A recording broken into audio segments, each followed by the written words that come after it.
Guys, for today's video po, ituturo ko naman kung paano gawing zero following ang ating Facebook account or paano mag-hide ng following list sa Facebook 2024.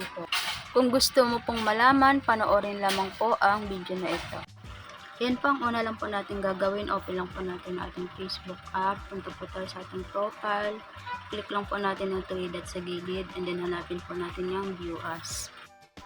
Ganito po yung makikita nila sa ating profile kapag hindi natin hinide yung following list.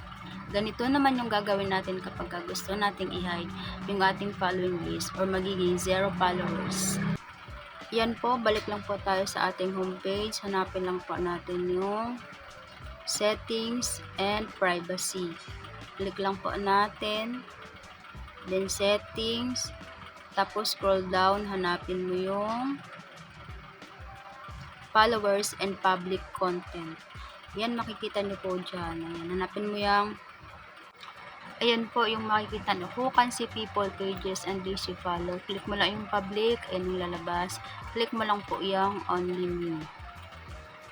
Yan. Tapos, balik po ulit kayo sa ating profile. Titingnan po natin ulit kung hindi na ba makikita yung following list sa ating account.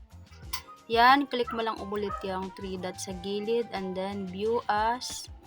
Ayan, naka-zero following na po siya. Maraming salamat po sa panonood. Sana may natutunan kayo sa video na ito. Paki-like, follow, and share na rin po. Thank you!